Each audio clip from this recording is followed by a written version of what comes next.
What really happened with your host, Mike Rivero. You're listening to the Republic Broadcasting Network, where you'll find out what the Fukushima's going on. And aloha, America. Welcome back to our show, hour number 2. The phone lines are open, 800-313-9443. We've got a caller waiting on the line. I'm going to get to you in a minute, but I do want to close out on the economic part of our program here. Very troubling article out of Zero Hedge. Apparently, corporate insiders are dumping their own stocks at levels rarely seen.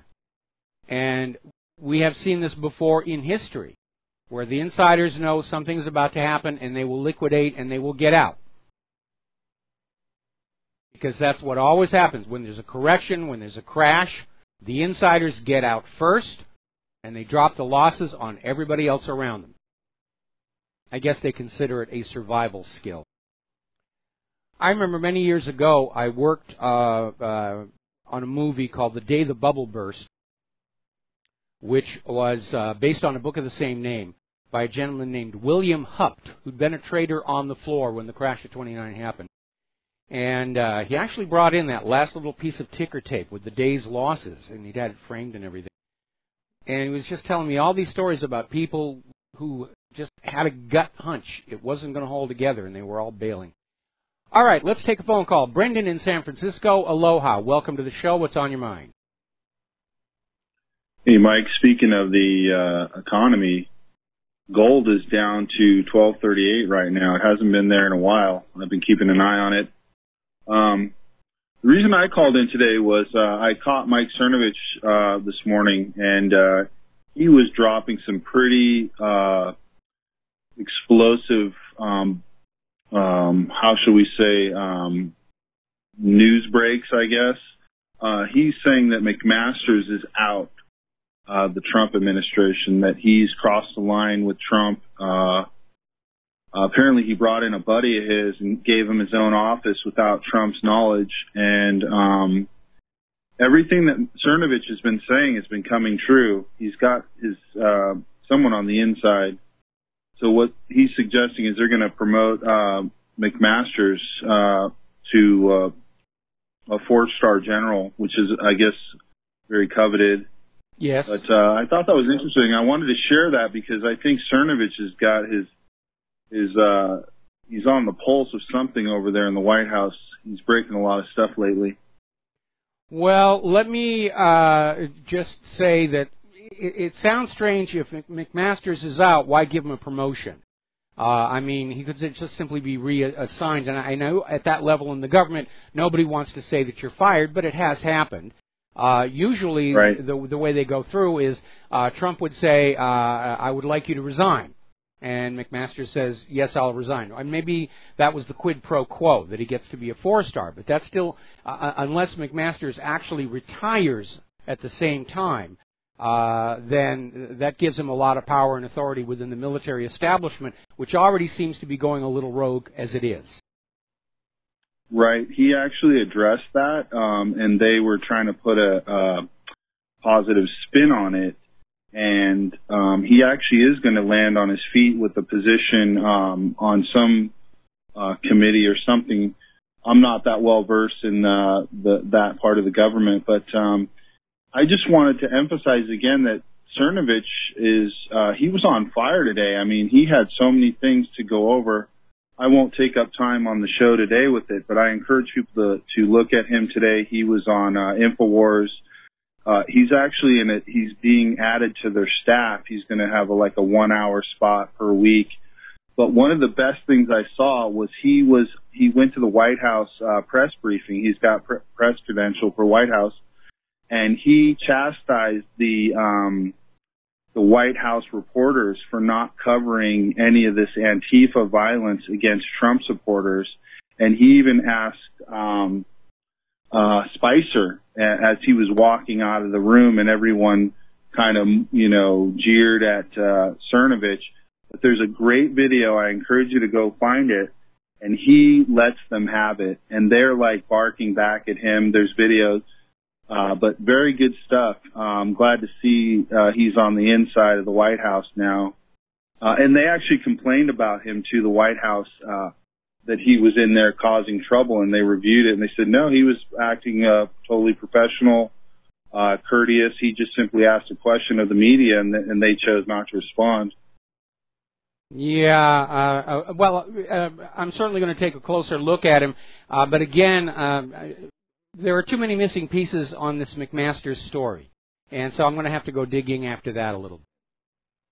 Yeah, that's why I called you. I'd like to get your take on these things. Well, I'm not up on that. Yeah, this is the first I've heard about it, and again, if Trump wants McMaster's out, I'd like to know which committee he's going to, and just sort of figure out what's going on behind the scenes. But if Trump really is shoving McMaster's out, I seriously doubt it's over the misuse of the office, and it may be that. Oh, that was. He was feeding him false intelligence was one of the main things. Manipulating intelligence it's been an ongoing thing. And then you mean McMaster's was feeding false intelligence information to Donald Trump? Well, that would certainly be a firing offense. And maybe Trump is finally going to start growing a spine and realizing, the sort of people that he has around him right now. I'd like to see that happen.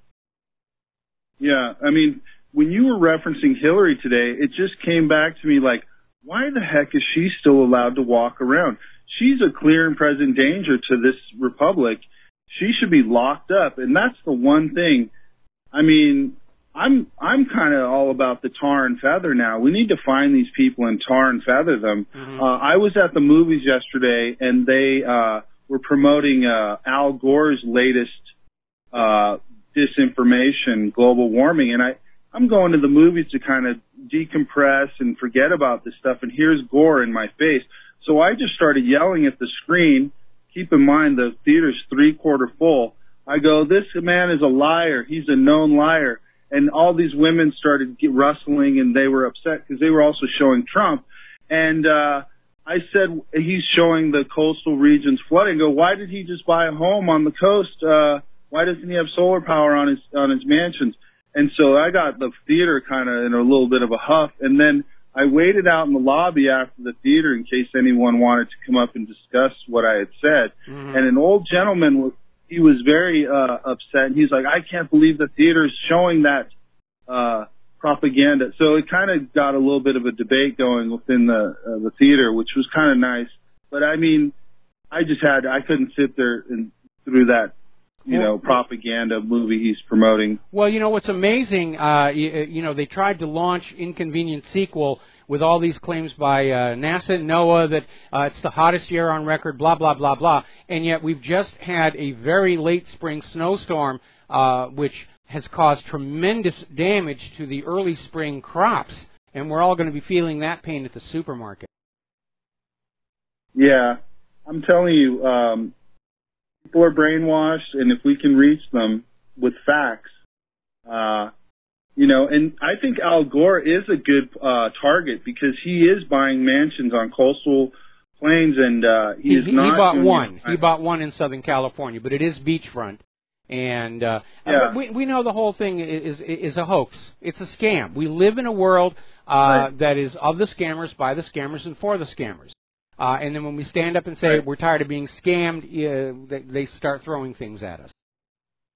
Okay? Yeah, Paul Joseph Watson, he made a mockery of Leonardo DiCaprio accepting awards, green awards, while he's flying hairdressers around the globe to come do his hair and stuff like that, on jumbo jets. Thanks, Mike.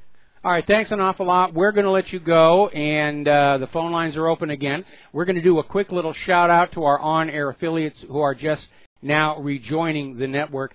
Just getting an update here. Tommy Lauren is back on Fox News. She had left, and now she's apparently back, so bridges may be mended over there, and we'll see what's going to happen there. Okay, turning over to the French election, there is a new phenomenon that is beginning to appear that may dramatically shift the outcome. Apparently, 14 million French voters are planning to hand in blank protest votes on Sunday's final election. The voters feel disenchanted with the state of French politics and feel that neither anti-migrant Marine Le Pen or centrist Emmanuel Macron represent them. But most of these people handing in the blank ballots were people expected to support Macron. So this 14 million vote boycott might propel Le Pen to the presidency. So we'll see what's going to happen there. Meanwhile, Theresa May is out there accusing the European Union of trying to affect this summer's upcoming election, and she's absolutely right, they're doing it. But it's okay for them to do it. I mean, it's not like it's Russia's doing it, but it's okay for Brussels to do it. It's okay for the United States to do it, and it's certainly okay for Israel to come on in and mess with your politics. But you Russians, you better not do that. You'd better not do that at all. Now, I mentioned earlier in the show this next story. Apparently, Brussels has now issued an order across all the European Union that all internal border checks have to be scrapped within 6 months. As you know, some of the member states of the European Union are suffering under this refugee influx, increased crime, rape, diseases, and they have started pulling away from Schengen and starting to actually have border controls again. And Brussels is saying, no, you take it all down. We are just one federated nation. We are in charge, and the refugees can come and go as they will. And this is obviously affecting countries like Austria, Germany, Denmark, Sweden, and Norway, who have reinstituted border controls. And they're going to be looking for some other way that they can try and keep the situation under control. Now, as you know, the Brexit is still ongoing. And this summer's election is probably going to be the difference between a hard Brexit and a soft Brexit. But at issue is the divorce payment. And every time Brussels opens its mouth, the amount of money Britain is expected to pay for the right to leave keeps going on up. And right now it is at £85 billion sterling, mostly on demands coming from France and Germany. That they need the money. Without the money coming from Great Britain, the European Union and the euro is going to collapse. And so what they're trying to do is come up with a way where Great Britain can go off and pretend that they've left the European Union, but they're still obligated financially. They're talking about a yearly tithe and maintenance of the open borders. So it's a Brexit in name only if Brussels gets their way. Now, here in the United States, things are getting interesting out in California. California is asking for $100 billion out of Donald Trump's $1 trillion infrastructure plan. Basically, 1/10 of the entire number. And the projects they have include improving roads, bridges, levees, ports, public transportation. So far, the Oroville Dam doesn't seem to be on there again. But they're asking for this money and still saying we refuse to enforce the immigration laws. So they're going to be building up to a fight there where they're going to try and say, yes, Washington, D.C. owes us this money and we don't have to enforce the immigration laws here. Out in California, the Department of Motor Vehicles has issued 800,000 driver's licenses to illegal immigrants over the last 2 years since the passage of Assembly Bill 60. And here's where it's starting to get really weird in terms of what country are we actually in here, because out in Huntington Park, California, 2 illegal immigrants were just named to Huntington Park city commissions. Julian Zadaran is from Sinaloa, and he just accepted an appointment to the Huntington Park Parks and Recreation Commission. Another illegal immigrant, Francisco Medina, has won an appointment to the Health and Education Commission.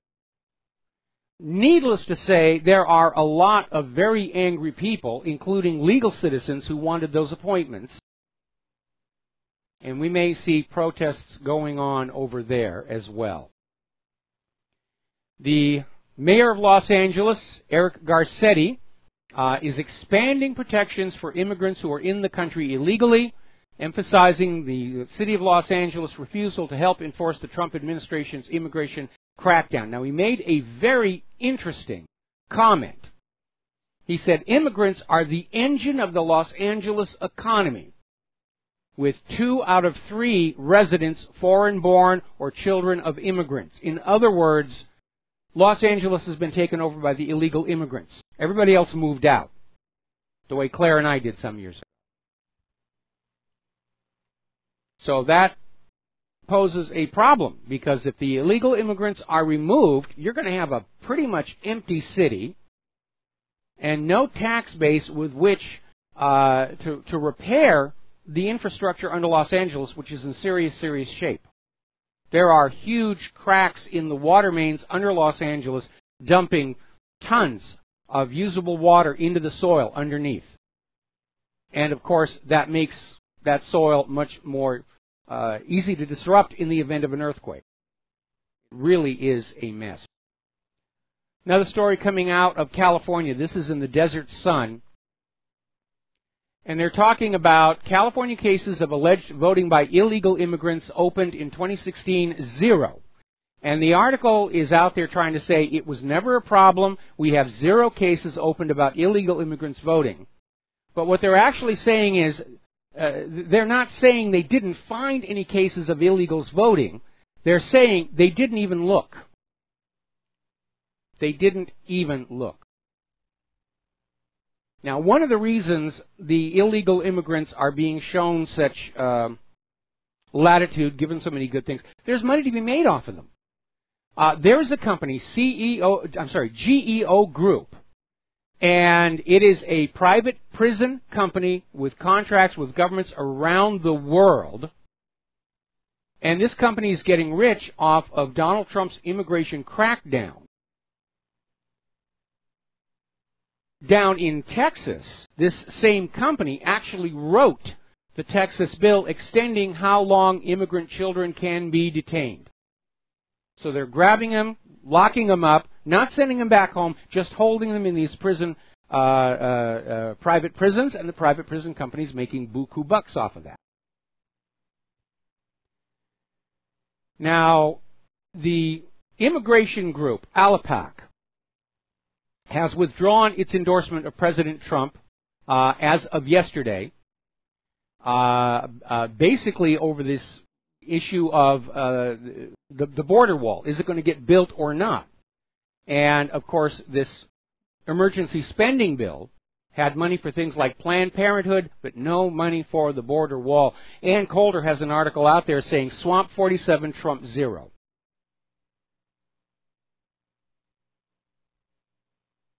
Now, a lot of turmoil going on up. Actually, before I get into Berkeley, something I forgot to mention about this book, Being in Time.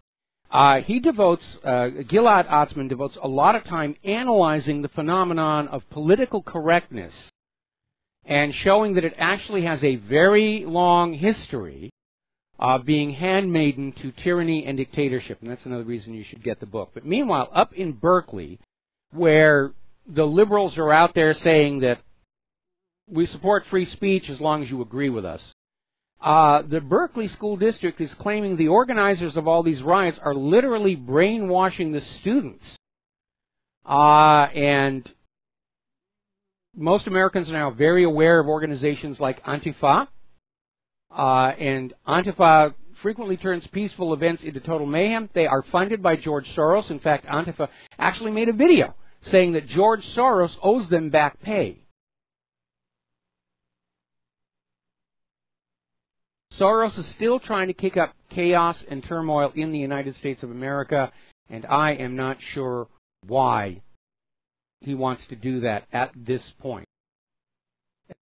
At some point, the U.S. is going to have to be brought down in order to be made part of the New World Order, and maybe it's sooner than we think. Got to take a break for commercials. We will be right back. Aloha, America. Welcome back to the show here. And apparently the State Department, in response to the escalating terror conditions all across Europe, has issued a travel warning for Americans to avoid going to Europe. That may be less about the safety of Americans and more about trying to keep Americans' travel tourism dollars inside the United States for this coming summer, because our tourism industry is in a slump. Remember yesterday they had that article, oh, it's Trump's talk and everything. And no, it isn't just Trump. It's the abuse of the TSA. It is the civil forfeiture that is taking cash from perfectly innocent travelers. That really discourages a lot of people from coming here, and we're feeling the pinch here in Hawaii from all of this stuff. But they have issued this travel warning saying that American tourists ought to think twice before going to Europe, which is a shame because Europe, at least as it was when I was there back in the 80s, it was beautiful. A very interesting article that sort of goes along with that same idea. This is from Zero Hedge, and the headline reads, "Outside the United States is terrifying," parentheses, according to the government. And they're basically talking about what appears to be a propaganda campaign to effectively increase the sense of isolation of Americans by saying, stay here, pay attention to the government, extremists are on the loose all over the world, and you should stay here. Maybe they're concerned that more Americans are going to be renouncing their citizenship, which is continuing to escalate. Now, we mentioned this yesterday, but we're going to mention it again because we got a confirmation. The suspect in the Texas stabbings was on Zoloft and was on a prescription for them. He wasn't just picking them up on the black market. And they're saying he had mental health trouble. Well, there's a lot of people who don't have mental health trouble until they're put on these medications. I remember there was this story, that horrible, tragic story came out a couple of years ago. A woman over in Great Britain, young woman, perfectly fine, perfectly healthy, goes to the doctor, and the doctor says, I think I'm going to give you this antidepressant. And she says, why? And he says, well, it'll just make you feel better. And she started taking it, and she started getting all these weird, bizarre symptoms. She goes back to the doctor, and the doctor, instead of saying don't take them anymore, says, well, we'll try something different. And went down this whole catalog of ever more powerful, ever more destructive psychiatric medication until it reached a point where she was not functional anymore. And she had to be put into a facility. These are very dangerous medications. Virtually all of the mass shooters wagged at us by the gun grabbers were either on or trying to withdraw from these very dangerous medications. But of course, we're going to blame the guns. The guns are at fault because we're making too much money on the drugs. We'll blame the guns and take the guns. Gardasil has struck again. There is yet another case. This is being reported over Natural News. Mia Blesky, after getting the Gardasil shot, is now paralyzed on the left from the neck down. This is a former straight-A student, aspiring pop star who sang and danced, and she's now having to be homeschooled. And the doctors say it's all in her head, which is what they always say, or you abused your child.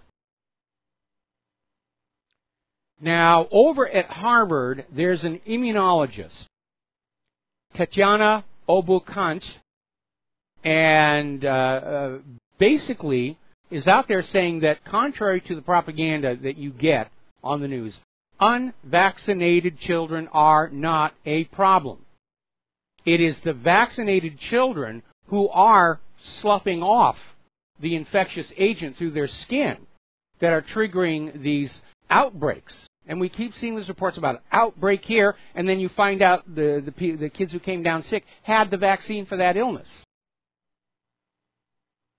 Medical care in this country is all about the money, and it's not about medical care. If the American people were all healthy, the entire medical industrial complex would collapse. Their business model requires you to be constantly ill. We're going to take another break for commercials. Do join us on the air, 800-313-9443. And aloha, America. Welcome back to our show here. Now, getting on back to the subject of vaccines. Over at the Health Ranger, actually it's Natural News, but they're reporting on the Health Ranger. Basically, there is a coming program to test a malaria vaccine in Africa. It's highly toxic, very profitable, has some very nasty side effects. But apparently, in the journal Phytomedicine, they have a study on a plant, the Artemisia annua plant, which is able to cure patients suffering from drug-resistant malaria. These patients were unresponsive to any of the corporate medical treatments, and they were given this plant, and it cured them. And it did so without any toxic side effects. But again, the whole mindset of the medical industrial complex, they don't want to treat diseases with things that are growing in the forest or in your backyard. They want you dependent on their corporate supply pipeline in order to make huge amounts of money. We were talking yesterday about this new drug that goes for $700,000 a year to cure a brain disease in children. Unless you can demonstrate financial need, then it's only $400,000 a year. That's utterly ridiculous. Shameless profiteering.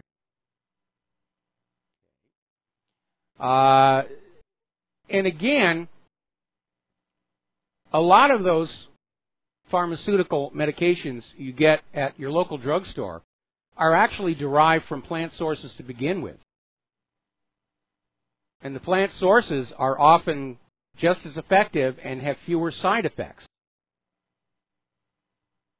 Because one of the ways the pharmaceutical companies justify higher prices is they add things to them. I keep thinking back to that story we reported on yesterday, where over in Germany, when they were vaccinating for the H1N1, the general population got the vaccine with the adjuvants, some of which are harmful, but they had a special vaccine made up for the rulers, for Angela Merkel and her top government officials, that was the vaccine without the adjuvants. So it makes you wonder, what is the purpose of the adjuvants? Is it a way of getting you addicted to the pharmaceutical industry, to literally intentionally cause side effects that will require further treatment? No matter how cynical I get, I just can't keep up. Now, we're getting some updates now from James Comey's appearance before Congress today, and a couple of things have come on out. Apparently, in this Senate Judiciary Committee, Comey came on out and acknowledged Huma Abedin's classified emails were regularly forwarded to Anthony Weiner's computer. Now, to be accurate about it, at the time this was all going down, Huma and Anthony shared this computer. But it's still a violation of security protocols to have this information outside a controlled, secure computer network. Now, I hope they're not going to set up Huma Abedin to be the scapegoat here. But it's beginning to look like it. Hillary's fine, but Huma, oh, bad Huma, she's the one they're going to offer up and fry as a living sacrifice to keep the story, the cover story intact here. Something else James Comey did while he was under oath, he refused to confirm if the FBI is actually investigating accusations that the Obama administration spied on President Trump's election campaign and transition team. Comey basically came on out and said he could not confirm that in public without authorization from the Justice Department, which he said would have initiated any such investigation. So he's trying to dump this on Sessions. There should be an investigation. We know they were playing fast and loose with the FEMA rules. The only reason they got a FEMA warrant was to make the spying on Trump look legitimate, and the entire basis presented to the FEMA court to get that warrant was that dodgy dossier about Trump and the prostitutes in Moscow, which has been thoroughly discredited. So something weird is going on there. Now, here is a very bizarre story, and this is from John Rappaport. And it's for you pet owners out there. Apparently, Party Animal is recalling dog food that has tested positive for a euthanasia drug. It's a voluntary recall. It affects the company's Cocolicious dog food brand. And the affected products include 13-ounce cans of Cocolicious beef and turkey dog food, Cocolicious chicken and beef dog food, and they're working with distributors trying to get all this stuff back. But if you have a dog and you buy that brand, read the article, check the lot numbers on your cans of the product. You may have to take them on back in. And I kind of wondered, how does pentobarbital get into dog food? And I had a couple of alert readers who explained what's going on, and I was unaware of this. Apparently, when you take your very ailing animal to the veterinarian and they can't be saved and they're put down with pentobarbital. The veterinarians, unless you have arranged for a plot in a pet cemetery, which is very, very rare, the veterinarian companies sell the carcass of the animal to rendering companies, which basically grind it up and put it back into dog food. So your dog may be eating dog food made out of dog. Your cat may be eating cat food made out of cat. That's going to weird them out a little bit. But apparently, the pentobarbital that is used to euthanize these pets is getting through the rendering process into the pet food. And even if it doesn't kill your pet, it's got to be causing some degree of harm. Maybe there's a solution for Ohio. Make the condemned prisoners eat the dog food. They can't get the chemicals here. Yes, the airlines. American Airlines has announced they're cutting even more legroom in economy class. Now, I haven't been on I haven't been on a flight at all for a while, but I remember the last time I was in economy class, I literally could not put my feet on the floor because the seat in front just banged into my knees, and now they're going to shrink them up even. Next, they're going to have everybody standing for the entire flight. Just pack them in that way, like the Japanese subway train.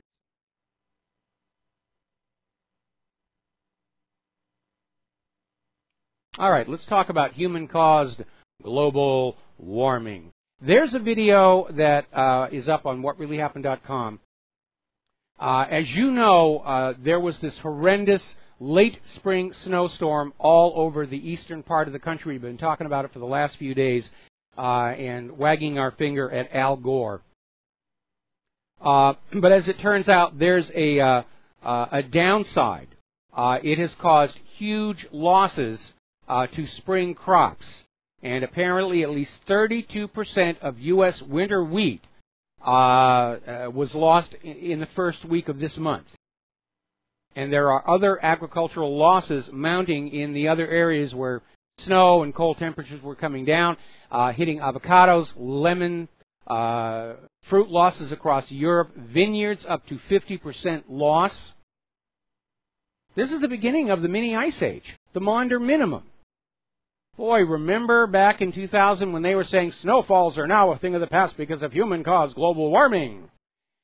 Now, earlier we had talked about this story out of United Airlines where there was this rabbit breeder who had a giant bunny that was expected to grow to be the world record holder, and the breeder had already found a customer to buy this world record rabbit for who knows what purpose, put it on display, put it on a zoo. And the bunny unfortunately died on this flight.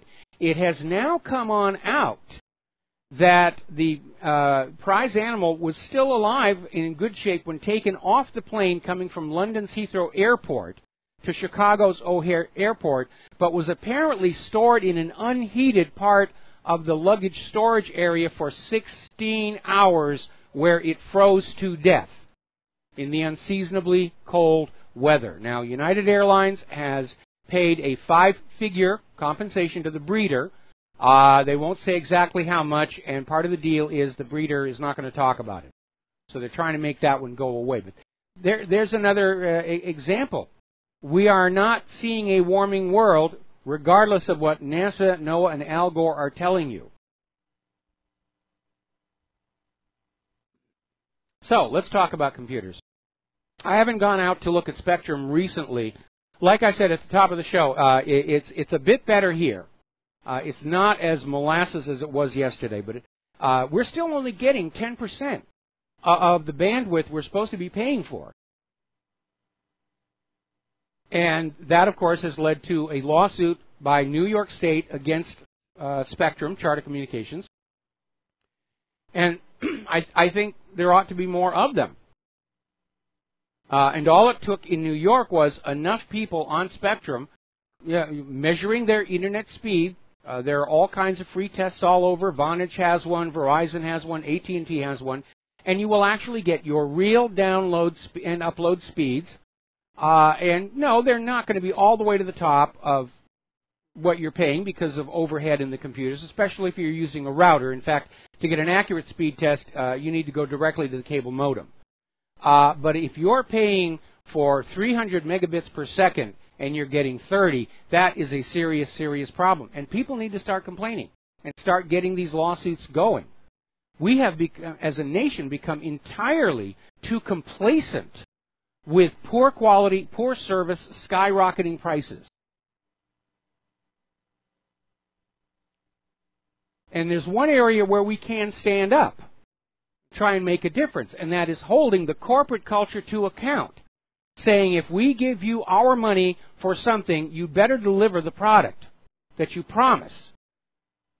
And not just say, oh, it's your fault, it's your fault, it's your fault, which is what we get whenever we call customer support on Spectrum, before that, Time Warner. Oh, it must be in your house. You should power cycle your router, power cycle your cable modem, do this, do that, all of which I've done. And again, looking at the outage map for Spectrum on Down Detector, it's obviously a nationwide issue. Reading the comments and complaints there are areas in the U.S. where Spectrum Internet is just absolutely down.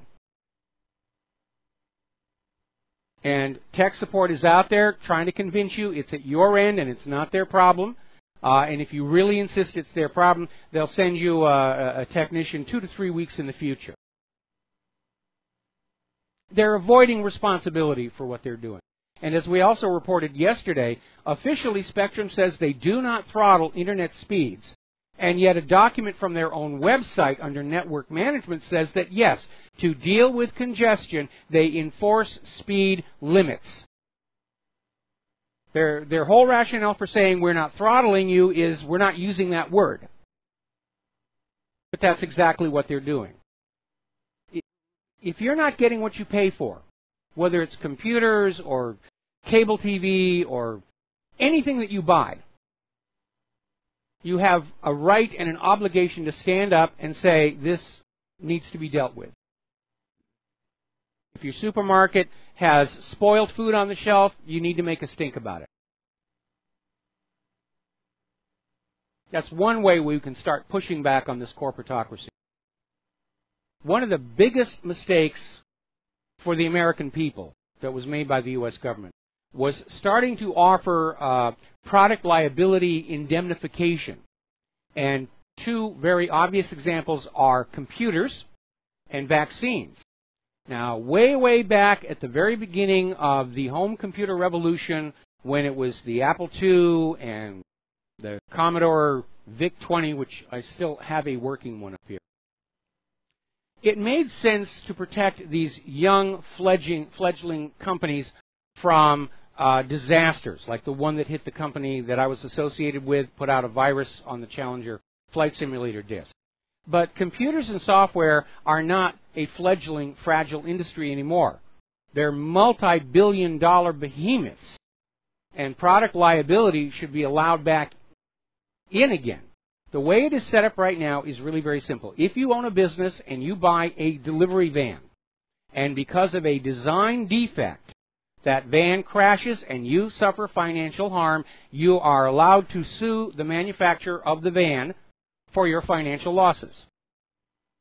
If you own a business and you buy a computerized accounting system, and because of a design flaw, it crashes and you suffer financial harm, you are not allowed to sue the computer and software company. That's actually the law. It's in that end-user license agreement. We make no promises. This stuff may not even work, but we've got your money, and that's all that really matters. It's actually a law that protects them.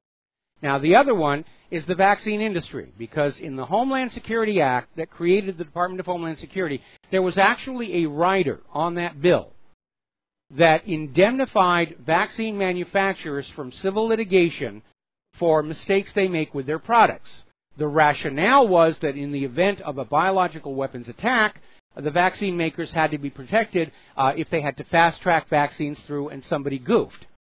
But the reality is that indemnification has been there all along, and we are seeing a lot of damage caused by vaccines. And the vaccine makers have no incentive to do a better job because nothing bad happens to them. If you are a parent, your child is vaccinated and suffers harm, you go to the vaccine injury court, and for the most part, on their part, they take this now discredited CDC report saying there is no link between vaccines and autism, and they deny you any payment. So just go on home and live with the fact that you have an autistic child. It's probably your bad genes, or you abused the child. It's all about protecting the money. They're not interested in caring for the American people or protecting you. It's all about protecting the money. In the eyes of the United States government, the money is far more important than you, the American citizen, and that definitely has to change. Now, speaking about computers. Late last week, the National Security Agency came on out with this announcement that they were no longer bulk scanning Americans' emails. The Fourth Amendment is back. Huzzah, huzzah. You can relax and go on back to writing whatever you want in your emails and nobody's peeking, which I didn't believe when it came on out. And then, of course, we had William Binney come on out and say the way the system is designed, they have to scoop up all the email before they can go to a targeted individual with a warrant. So now we're seeing another article out of Reuters saying exactly the same thing. More when we come back. And aloha, America. Welcome back to our show. We just had a helicopter fly by low enough where the wind came through the window and sort of blew things around in here. Finishing up on this story, Reuters is now admitting that the NSA is still collecting your phone records despite the change in the law. So something to keep in mind here. We're going to take a phone call. Matthew in Oregon, aloha. Welcome to the show. What's on your mind? Hey, Mike. Thank you for taking my call. I'm a big fan. And one thing that I believe the globalists are doing is they inundate us with so much corruption on so many different levels and so many, it's a barrage, and it doesn't end. And I want to remind the viewership that going back to what Mayor Rothschild said, give me control of the country's currency. I care not who makes the laws. And that's what we need to focus on. Get control of the money back to fund all this, stop the funding of this corruption. If you look at Wells Fargo Wachovia, $386 billion in drug trafficking money, and they get a slap on the wrist. That's like you and I walking into a bank, robbing it, and throwing a couple hundreds on the floor saying thanks for the opportunity. We have to get everybody focused on the monetary issue because that makes the world go around. We all know it. Take that power out of their hands, get it back in the people's hands, then we've got a fighting chance to stop the corruption and cut off the money junkies, as you refer to them. Well, we definitely have to do that, and the United States was originally set up that way. There were very strict limits on campaign contributions so that a politician, the size of their war chest was a direct measure of their popular support, and the laws were written so that large moneyed interests did not have any more effect on politics than any other citizen. Of course, that has now all been whittled away. Even Abraham Lincoln was warning about how the rise of corporate power and corporate money was a threat to the republic itself, and that's exactly what happened. We're ruled by the money, and the money is in the hands of people who are unelected, unaccountable, with delusions of godhood.